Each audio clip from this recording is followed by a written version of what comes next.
तो देखिए, युद्ध के 35 दिन बीत चुके हैं और इन 35 दिनों में पूरा मिडिल ईस्ट धुआं धुआं हो गया है। अमेरिकी इजरायली सेना ईरान के प्रमुख केंद्रों पर हमले कर रहा है और ईरान भी गल्फ देशों पर हमला करने में कोई कसर नहीं छोड़ रहा। पिछले 24 घंटे में क्या क्या हुआ वो हम रिपोर्ट के जरिए आपको बताते हैं।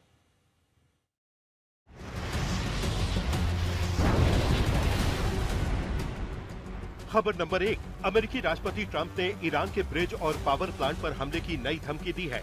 ईरान के पावर प्लांट पर हमले की डेडलाइन 6 अप्रैल को खत्म हो रही है। ट्रंप ने धमकी देते हुए कहा है कि ईरान के बचे हुए इंफ्रास्ट्रक्चर को अभी अमेरिकी सेना ने निशाना बनाना शुरू नहीं किया है, लेकिन अब अगला निशाना ईरान के ब्रिज होंगे और उसके बाद ईरान के पावर प्लांट। अगर ईरान ने जल्द समझौता नहीं किया तो बहुत देर हो जाएगी।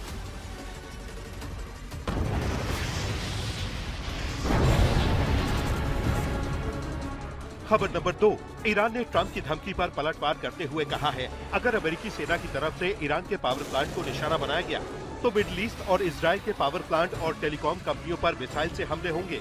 IRGC की तरफ से जारी बयान में कहा गया है कि ईरान के एक पावर प्लांट पर हमला हुआ तो 10 पावर प्लांट पर हमला करेगा।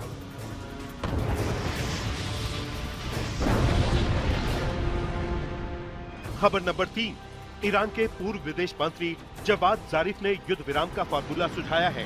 जारिफ के मुताबिक पहले ईरान युद्ध में अपनी जीत का ऐलान करे और फिर एनरिच्ड यूरेनियम को लेकर ऐसा समझौता करे जिससे मौजूदा युद्ध खत्म हो और भविष्य में भी टकराव को रोका जा सके।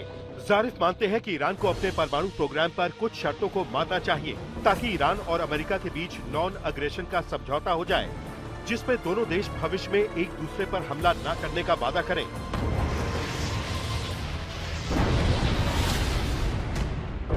खबर नंबर 4, ईरान के साथ समझौते को लेकर अमेरिकी राष्ट्रपति ट्रंप का नया बयान सामने आया है। ट्रंप ने कहा कि अगर डील हो गई तो मैं इसका क्रेडिट लूंगा, लेकिन डील नहीं हुई तो मैं उपराष्ट्रपति JD वैंस को इसका दोषी ठहराऊंगा। ट्रंप ने ये बात व्हाइट हाउस में आयोजित ईस्टर लंच के दौरान मजाक करते हुए कही।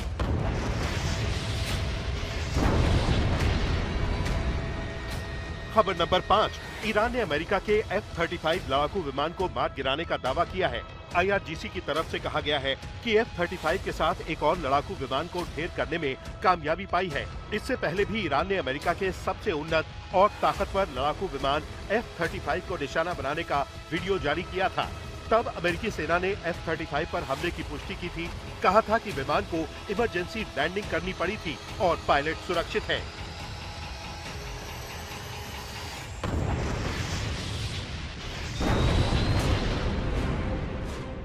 खबर नंबर 6, नई सैटेलाइट तस्वीर में खुलासा हुआ है कि ईरान ने अमेरिकी अवॉक्स विमान को सऊदी अरब के प्रिंस सुल्तान एयरबेस पर तबाह कर दिया।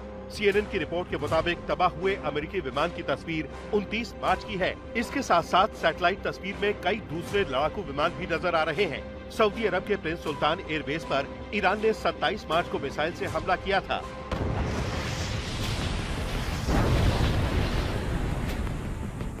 खबर नंबर 7, ईरान ने UAE में अमेरिकी कंपनी ओरेकल के डेटा सेंटर और कंप्यूटिंग साइट पर हमला किया। IRGC की तरफ से जारी बयान में कहा गया है कि ओरेकल कंपनी पर हमला ईरान में हुई हत्याओं का बदला है। इससे पहले ईरान ने बहरीन में अमेरिकी कंपनी अमेज़न के डेटा सेंटर को निशाना बनाया था। ईरान ने ऐलान कर रखा है कि इजराइल और मिडिल ईस्ट में अमेरिका की 18 दिग्गज कंपनियों के दफ्तरों पर हमला करेगा।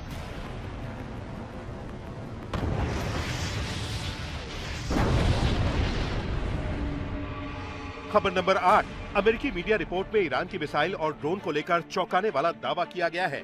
रिपोर्ट के मुताबिक अमेरिकी खुफिया विभाग के आकलन के मुताबिक कई हफ्तों तक चले हमलों के बाद भी ईरान के आधे से ज्यादा मिसाइल लॉन्चर, मिसाइलें और ड्रोन अभी खत्म नहीं हुए हैं। ईरान अभी भी कई महीनों तक युद्ध लड़ सकता है। ईरान के पास मिसाइल, ड्रोन और मिसाइल लॉन्चर की कोई कमी नहीं है।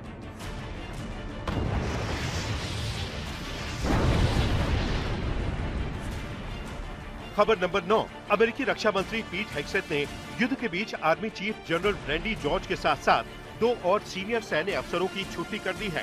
रिपोर्ट्स के मुताबिक हटाए गए अफसरों में आर्मी के ट्रांसफॉर्मेशन एंड ट्रेनिंग कमांड के चीफ जनरल डेविड होडने और आर्मी के चैप्टन कॉर्प्स के chief general William green junior शामिल हैं। माना जा रहा है कि युद्ध के बीच सेना के टॉप अफसरों को हटाना अंदर खाने ट्रंप की युद्ध नीति को लेकर ट्रंप प्रशासन और सेना के बीच मतभेद है।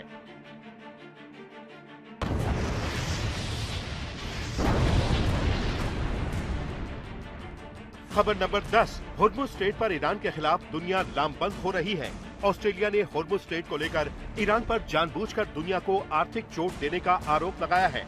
इससे पहले ब्रिटेन के नेतृत्व में दुनिया के 40 मुल्कों की होर्मुज खुलवाने को लेकर अहम बैठक हो चुकी है। वहीं यूनाइटेड नेशंस में होर्मुज स्ट्रेट को खुलवाने को लेकर बहरीन के प्रस्ताव पर आज वोटिंग नहीं हो सकी। आधिकारिक तौर पर वोटिंग टालने की वजह गुड फ्राइडे की छुट्टी बताई गई।